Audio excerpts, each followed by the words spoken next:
we'd be all set as far as my kids go. All right, we are live and folks coming in. All right, thank you all so much for joining us today. I'll wait just a few seconds here to let everyone get connected up so they can hear us. My name is Vanessa. I'm with the Dallas Public Library, and we host this Earth Day Everyday series with the Department of Environmental Quality and Sustainability, and we're always so excited. We also do the Grow With Us program with OEQS, so we're always excited for this partnership. Just a few housekeeping things for today before we get started.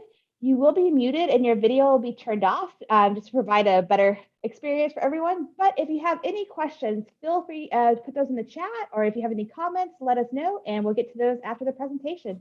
Thank you so much. I'm gonna go ahead and turn it over to Judy or to Carlos. I don't know who's speaking next.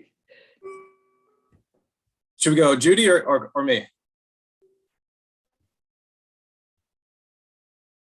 Oh, I guess it's me. Hello. Okay. Yes. Yeah. Hello, everyone. It's so exciting to be here on the Earth Day Everyday program. We thank you for joining us. We are so pleased to have the Wildland Foundation here, and we're doubly pleased, shall we say three-peat pleased to have him here because we're going for the three-peat. And we have the Director of the Office of Environmental Quality and Sustainability here, Carlos Evans, to do the introduction. Thank you so much, Carlos. Thank you, Judy. So good afternoon, everyone, and thank you for joining us for this special edition of Earth Day Every Day. Again, my name is Carlos Evans, and I'm the relatively new director of the Office of Environmental Quality and Sustainability, or OEQS, here in the city of Dallas. It is a pleasure to welcome Steve Creech, president of the Wildland Foundation. Before I get too far along, let me first thank the Dallas Public Library for making this program possible.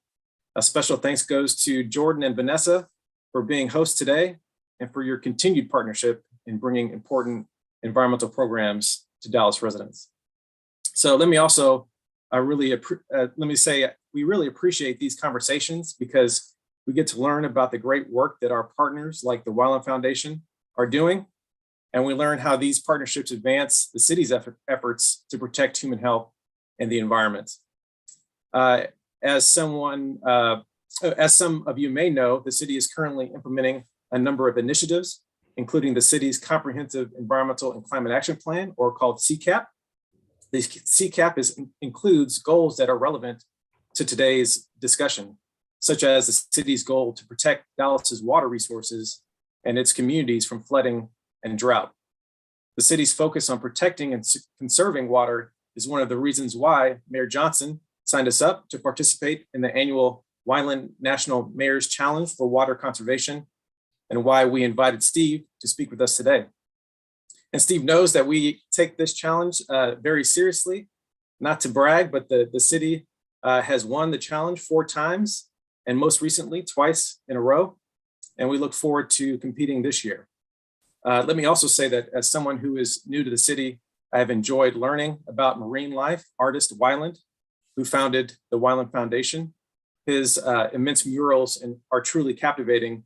And as we count down to Earth Day 2022, there is no better way in my mind to remind us about the importance of water than to honor Wyland's art and to speak with Steve today. So with that as a background, I'll finally introduce Steve. Steve Creech. Steve is the president of the nonprofit Wildland Foundation, which again is founded by the renowned marine muralist Wyland.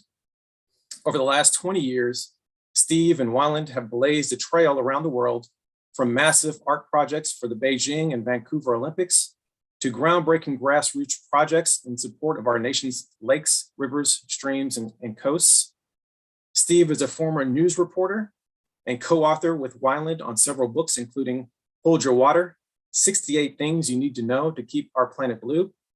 And he has helped to inspire millions of people around the world to action. Steve also manages strategic implementation of major programs, including the National Mayor's Challenge for Water Conservation, Clean Water Mobile Learning Center, and National Art Challenge. On behalf of the City of Dallas, the 4-time winner of the Wildland National Mayor's Challenge, please help me welcome Steve Creech.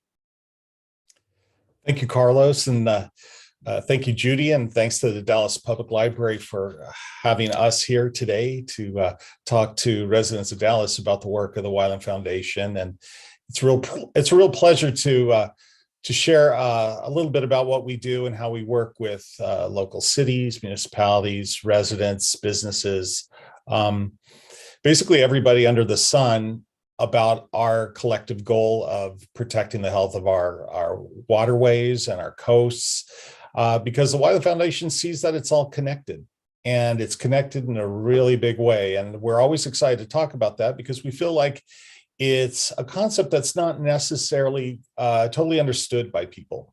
I think a lot of the people probably here on the call today understand the general concept that whatever we do upstream impacts our neighbors downstream, and so on. And if you're a science teacher, you understand the water cycle and how these systems work.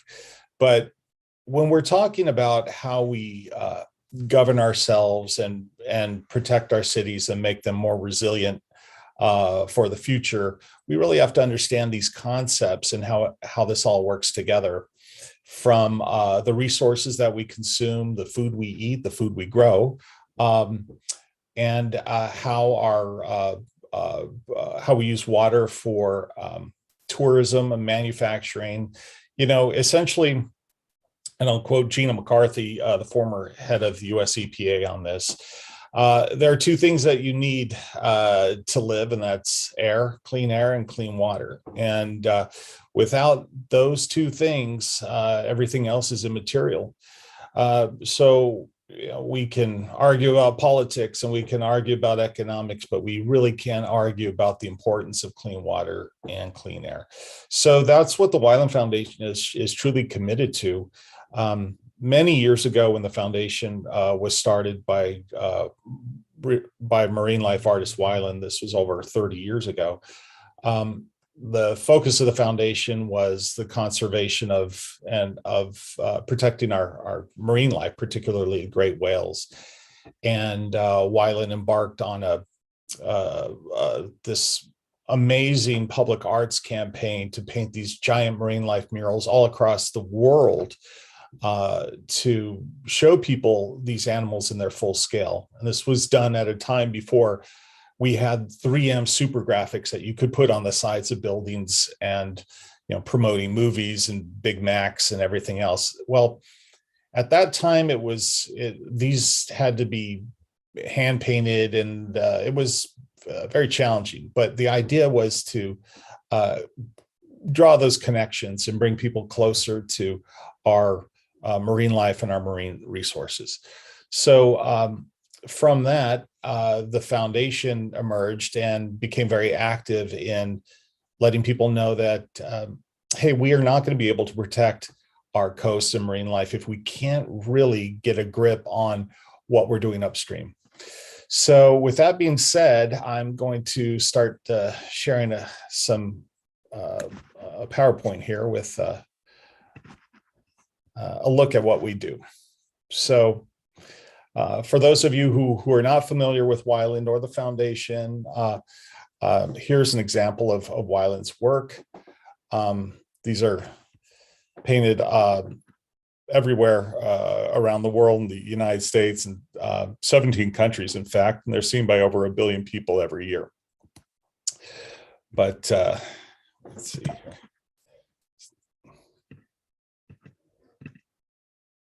Okay.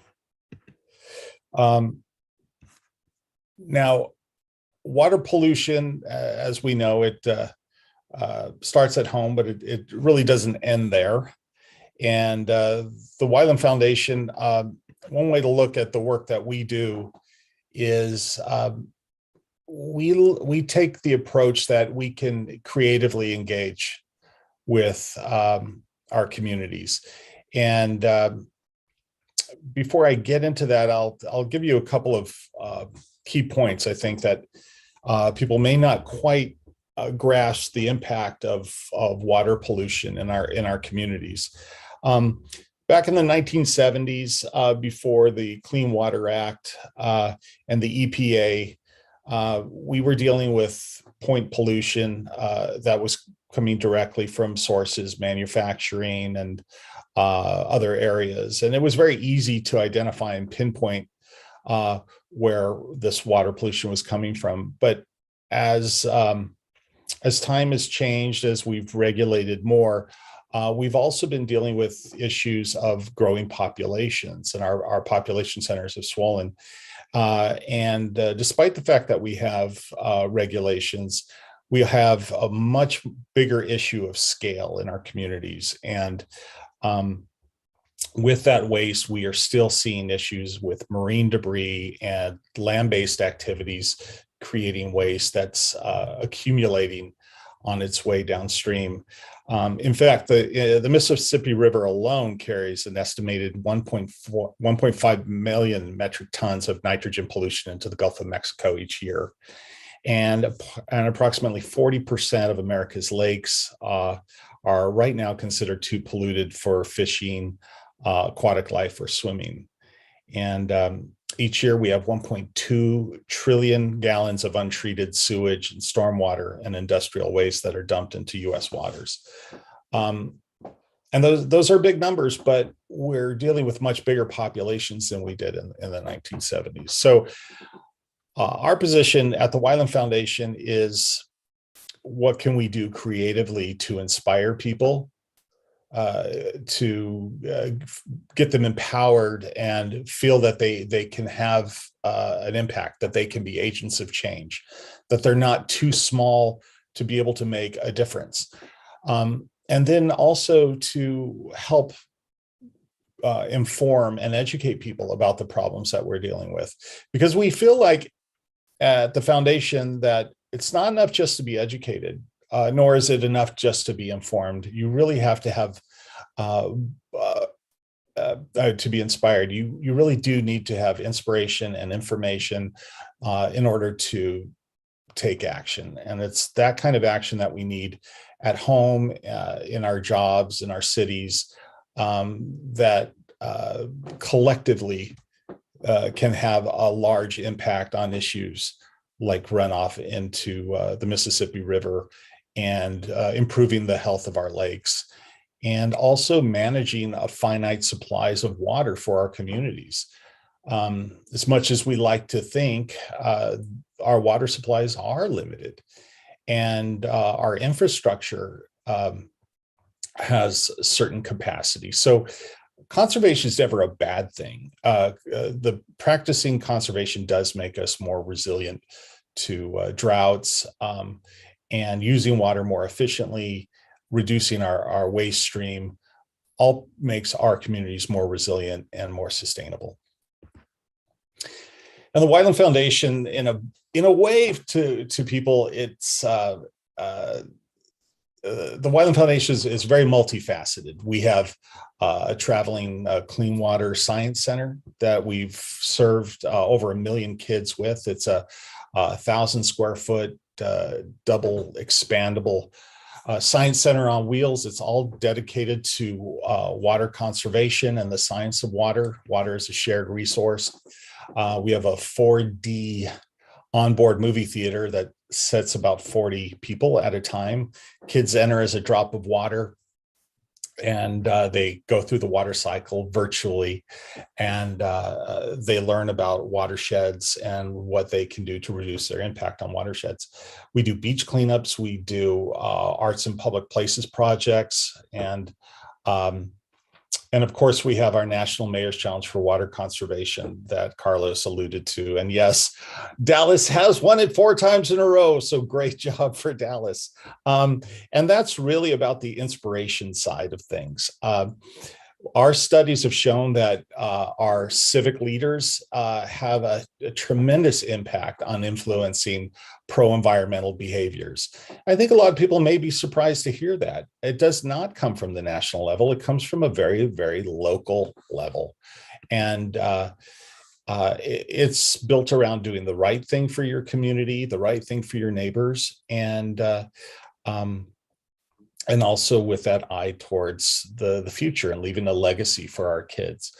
So the Wyland Foundation brings all these programs together and we have other tools for people to do volunteer projects at home. Yeah, cleanups along local waterways, storm drains, things like that. Just ways that we can make a difference at home. And all of this ultimately, as people participate, creates an environment that's healthier all around. So, excuse me one second while I move to the next slide. And the tricky thing here is, how do we take all these complex goals that we have for sustainability in our communities and translate them into tangible steps? Because we're all coming at this from different directions. But the better that we as a group and all of the people here are at communicating these goals from a civic level, from how our leaders communicate these goals, what's the vision for the future, and the better we are at translating that into tangible steps, the more successful we're going to be at these cleaner, more sustainable communities. And the Wyland Foundation, we always try to capture data from the programs that we do. For instance, in the Mayor's Challenge, residents make a series of pledges that they feel like they could commit to over the course of a year. And then those commitments, we can capture that data and share what the impact will be over the course of a year as people reduce water use, as they swap out plants for native landscaping that requires less water. Maybe they're changing permeable pavement for they swap out pavement for permeable pavers, and that leads to better groundwater recharge. There's a lot of things that we could do locally that can really add up to a big difference. But we capture that data, we share that with our communities, and we give our cities, the tips and ways that they can communicate better with their residents about environmental goals. So I want to move a little closer into our founder, Wyland, who's got an amazing story, and I'm so happy to be able to share it today because he's such an interesting person. Wyland is somebody that grew up in Detroit, of all places, and from an early age, loved to paint. His parents were auto workers in Detroit. In fact, his mother was the first forklift driver at the Chrysler stamping plant in Dearborn, Michigan, and so he grew up, in Detroit with auto workers as parents, but had a love for the ocean. Grew up watching Jacques Cousteau, and was just fascinated by that new world, and took to marine art, and eventually went to the Center for Creative Studies in Detroit. And here was this guy who loved painting marine life and whales, and was encouraged ultimately to go west and pursue that. And a few years ago, Wyland got the idea, the mid-1980s, that to truly help people understand the magnificence of this marine life off our coast, there was only one way to do it, and is show these creatures at life size. And the only way to do that was on the sides of buildings. So that led to his first life-size marine life mural, which became known as the Wailing Walls. It was obviously a play on the Israeli Wailing Wall, but these Wailing Walls, this first one took him nearly 2 years to get the permits and the paint, and it was such an outlandish idea at the time.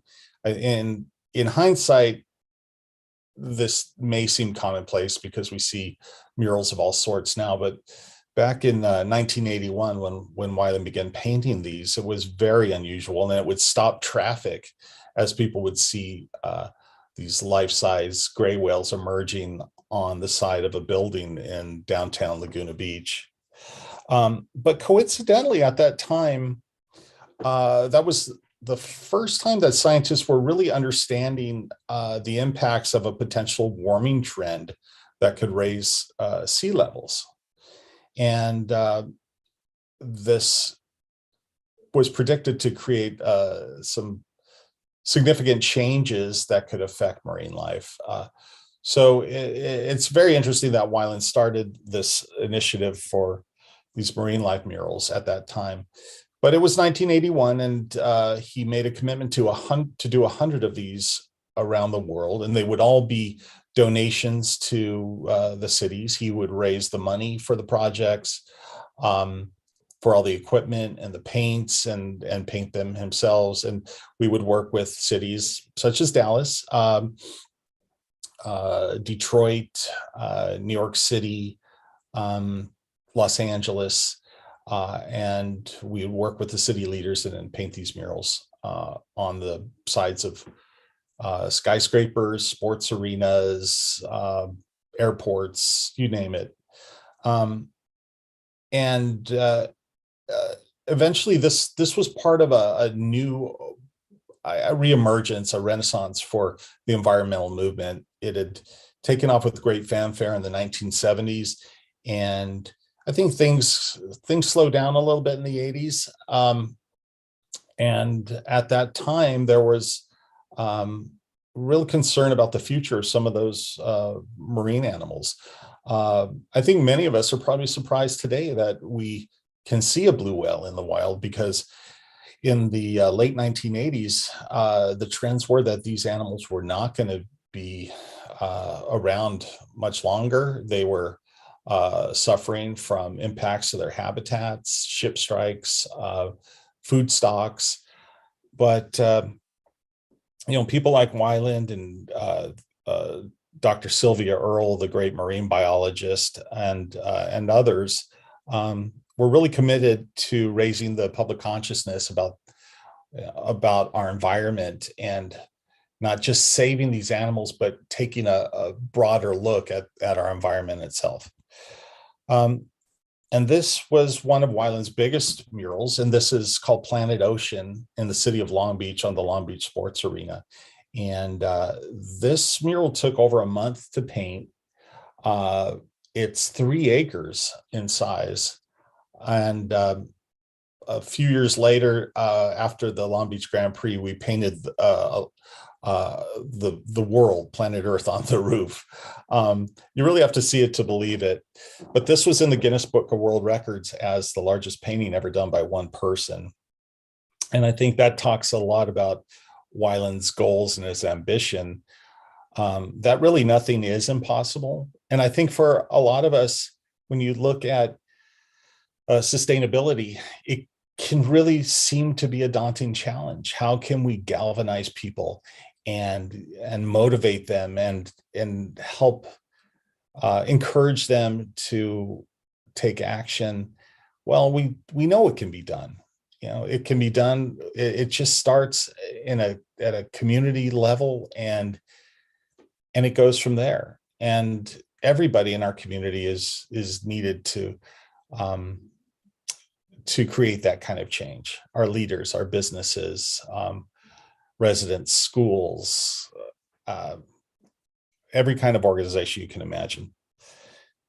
This is his mural on the David Broderick building. It's right next to where the Detroit Tigers play in Detroit. This building's 40 stories high. And interestingly, Wyland also has a fear of heights.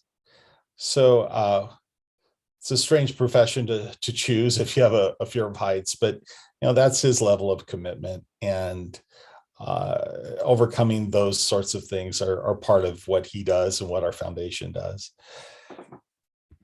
This is, if you've ever been down to the Florida Keys, you may see this on the way in. This is one of his murals, and we're all we love manatees here at the foundation, and we're very concerned for their future as well.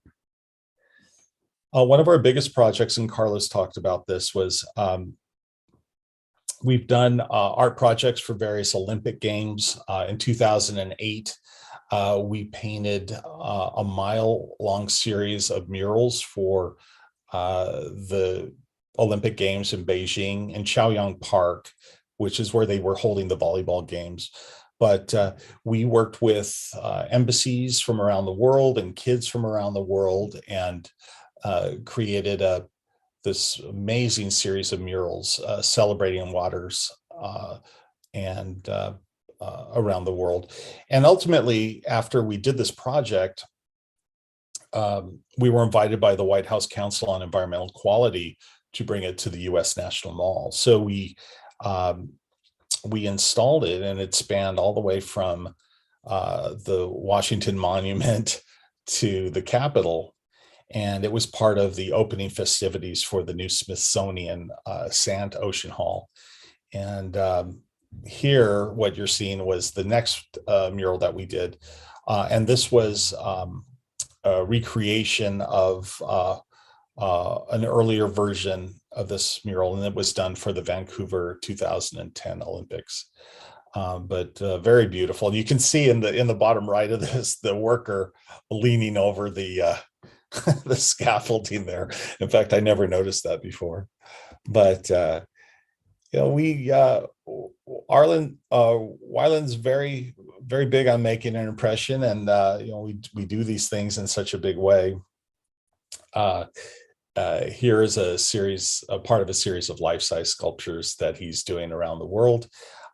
This is up in Alaska, and this was done in partnership with the Native American tribes up there.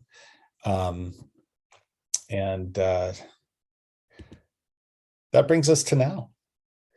So 2022, the Wyland Foundation has, we continue to expand the work we do. We travel to communities all across the United States.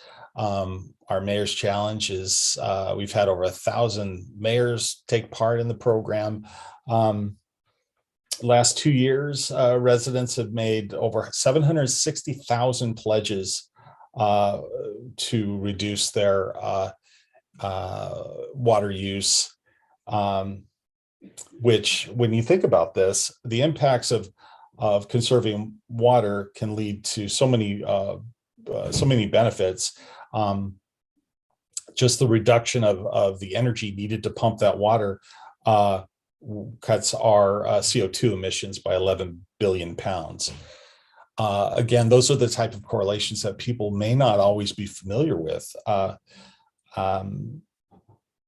saves 199 gigawatt hours of power. And then it's dollars in people's pockets that are being saved. In this case, those pledges would amount to a savings of $39 million to consumers. We also do park projects. We did an actual school, a makeover for a school in Dallas, Cochrane Elementary School, which was a Title I school. We did this in 2015, where we, and you can see a picture of it in the lower right there. There was an unused courtyard in the school, and it was really weedy, and we just thought we could do something better for these kids. So we worked with a local company called Texas Land Care, and we re-landscaped the whole 20,000 square foot property with water efficient irrigation, decomposed granite, native plants, Texas live oaks, and we even built a stage for the kids using a silver mist decomposed granite, and it really became a beautiful community project with the focus on water conservation, but it was also a way for these kids to create gardens that they could care for and get outdoors. And that's what we're all about. it's not just water conservation, it's improving the quality of life for everybody. And there's lots of ways to do that. And we're doing more projects all the time. And the foundation itself, we have a 3-year goal of doing 1,000 cleanups of local waterways, building our national network of 100 volunteer action clubs, waterway adoptions where people can get involved and become caretakers for their local stream, lake, wetland. There's a lot of ways to get involved. And then, of course, there's Dallas, one of our favorite cities, and the commitment of your leaders here, and not just the leaders, but the residents and businesses. And we just love working with the city and the kids here. One of our great partners, Toyota, is nearby in Plano, and they've just been great. We've been working with them for over a decade. And we just really believe in what you guys are doing. And we look forward to more wins and finding other cities to challenge Dallas. And then finally, I wanted to give Wyland himself a chance to speak. He does so much for our communities, and he's such an interesting person. And I think this video can give you a little more insight into who he is and what the foundation is all about. So I hope you can hear it. If you have any issues, just let me know on chat, okay?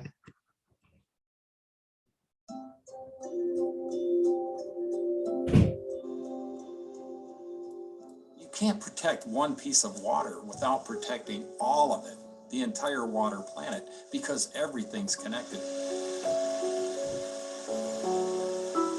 Every drop of water is recycled through the water cycle. The water that we drink is the same water that the dinosaurs drank. We don't get one drop more or less. So we're beginning to poison the very thing that is the essence of all life. I thought there was a lot of oceans. There's one ocean. And if you want to protect our ocean, you have to think about protecting our freshwater habitats, all of them. The lakes, the rivers, the streams, the ponds, the wetlands, all of it. It's all connected.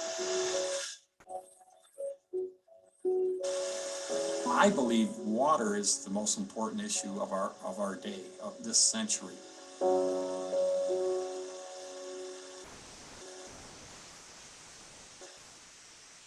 You think the government is the answer for all these things? It's not. It's you and me. It's us. If everyone just became a little bit more water wise, I would say, it would make a huge difference for all of us. And what does that mean? That means instead of wasting water, we need to protect it today, and every drop counts. And by protecting water, we're protecting the environment, and we're protecting all life. And we're saving, energy, and we're saving money. So it makes sense to protect our water. What Dr. Sylvia Earle says was the idea that what we do in the next 10 years will impact the next 10,000 years. Wow, I looked at that. That could be really negative too, but I saw it as a positive. We have a chance to create a sea change together. All the people on the planet, all 7 billion of us. We have enough water if we take care of it. So that's why it's really critical that I use my art to engage the public, because art has that one element that can really move people, not only for awareness, but to cause action. And people today, I'm very encouraged, especially the young people, are beginning to hear that message and take action. And if you want to protect the environment today, continue to talk to us adults. If you want to protect it for the future, you've got to have the kids on board. Watching Jacques Cousteau, my hero in the Cousteau Society, I wanted to start my own foundation, the Wyland Foundation. It was important for me to develop programs that were art-based, but also had science.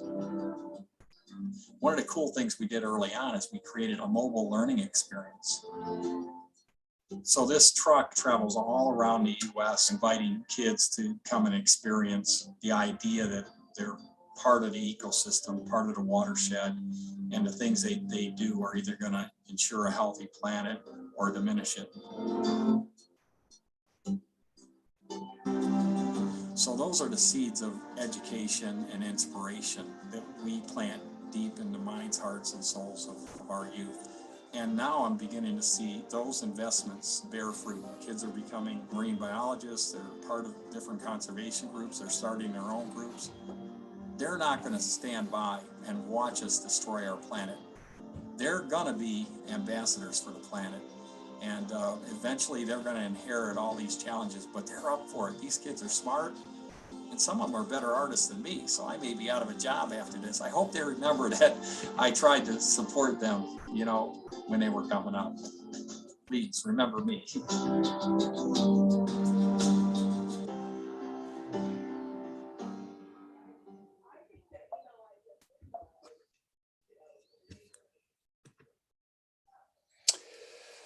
Well, if anybody has any questions about the Wyland Foundation, always happy to talk.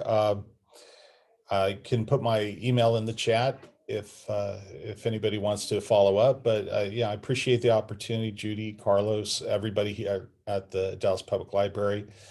You know, I just grew up going to the library. I'd ride my bike, you know, during the summers, and I'd spend hours in there just learning about these things. So that's kind of where I got my inspiration about the environment and nature. So thank you. Yeah. If anybody has any questions, I'd be happy to answer. I just wanted to ask, with all that he's done, has he had a chance to go back to some of his murals that he's painted? Does he get to visit them from time to time? Yeah, and in fact, we just did a restoration in the city of Cleveland on Lake Erie, and that was a really big mural, corrugated sides, and that was really something else. And then funnily enough, one night somebody commandeered our lift and painted a giant pink whale about 10 stories on a building right across the street from us. Never seen anything like it. So there's a million stories here, by the way. So we've seen some pretty crazy things. But yeah, he does. And we do retouch them from time to time. It just depends on you know, the time and resources that we have available. Wyland's 65 now, and there's 100 of these. So you know, and they're in the South Pacific and Brazil, Beijing, Alaska. There's a lot of ground to cover. So we do what we can. I know he wants to retouch the mural in downtown Dallas, and you know, it's last time we were there, I think they had it covered with a Mountain Dew ad. So we'll have to that's kind of what we're fighting against, I guess, in some ways, right? So Carlos, if the city wants to invite us back, you know, we can retouch that mural. You just let us know. Yeah, it seems like I don't know if there's a future partnership between Mountain Dew and the Wyland Foundation or what, but no, nobody from Mountain Dew has called us. Maybe we have to work on that too. And I would like to invite everybody starting April 1st to go to mywaterpledge.com and make a pledge on behalf of the city of Dallas. You know, I can actively, you know, promote the city, but since we're talking to the city, it only makes sense. Yeah, and you know, and right now we just have a small group here, but I'll tell you what, you'll hear our mighty roar come April the 1st. Yeah, everybody's already getting ready and primed to go to get this again. We want our three-peat, and you know, Dallas just really cares about the environment. We have so many wonderful things here in the city. We have the largest urban bottomland hardwood forest in America, the Great Trinity Forest. It's all within city limits. So, you know, there may be bigger stands of forests other places, but this is right here in the city. And then, of course, we have the river running through it. And what you were saying was just just really touched me because that's one of the things we really try to do is reach everyone and let them know here in the city that we are connected to the ocean.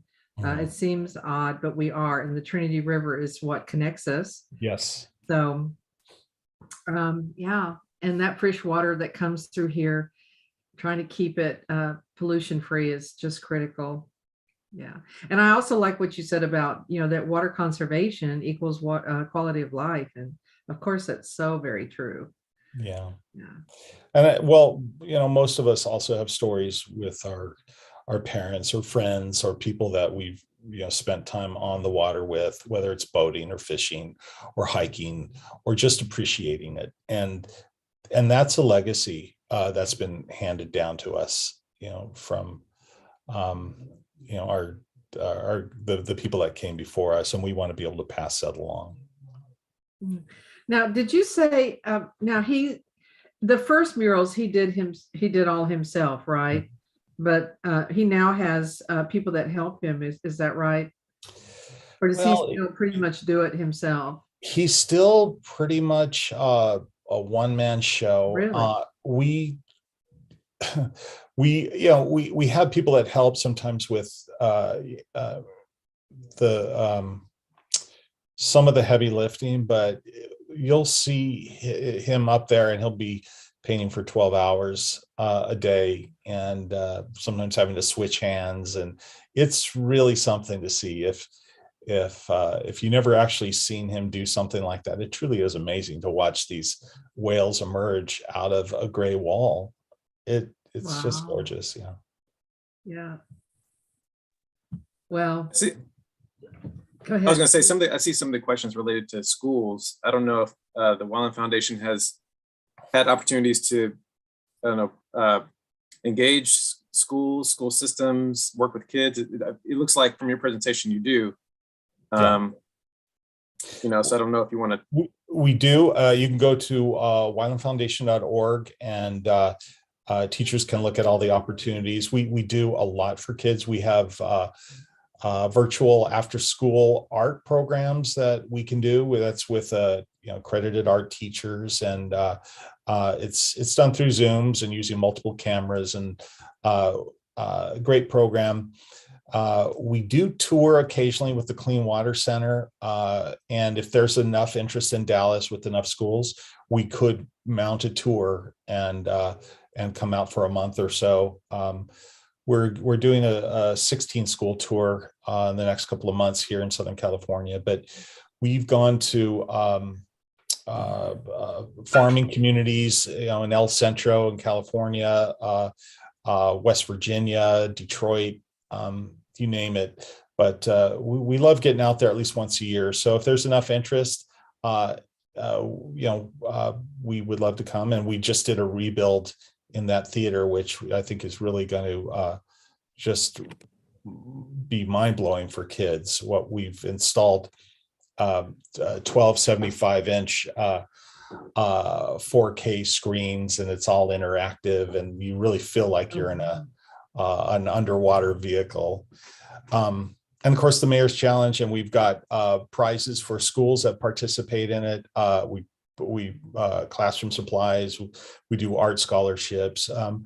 It really is a labor of love, and that's when I say we're a little different, but we love what we do. We wouldn't be doing anything else, and hopefully other people will come on board the train, and we can all make a difference here. That's what it's all about. Yeah. So I don't see too many other questions. Universities there was a question about universities that teach oceanography and forestry. There are a number of great marine biology and oceanographic programs at the universities. Of course, there's UC San Diego and Scripps, which is a favorite of ours, but there's many others on the East Coast, and those would be the ones that I would recommend. Any other questions? No, we just want you to keep doing this fabulous work and see some more of the great artistic talent that he has showcased for so many years.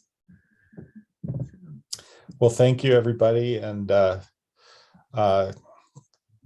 keep doing the good work over there. We'll see you guys soon. Yeah, thank you so much. Thank you. Carlos, thank you. Last word.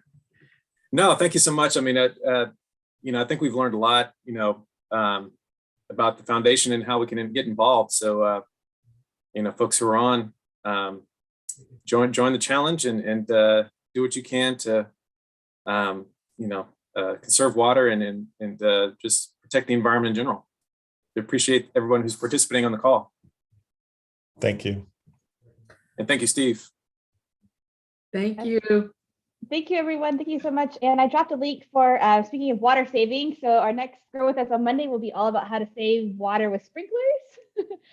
And then if you're interested in more in learning about what's going on in the North Texas area, our next Earth Day Every Day next Thursday will be about the Central Texas Council of Governments and how they are involved in the environment. So be sure to join us for that as well. I'm dropping a link in that as well. So be sure to register and check that out. Thank you, Vanessa. Thank you so much. Thank you. Everyone have a great day. Enjoy this beautiful sunshine because who knows how long it will last, right? Exactly. Bye. Thank you. Bye.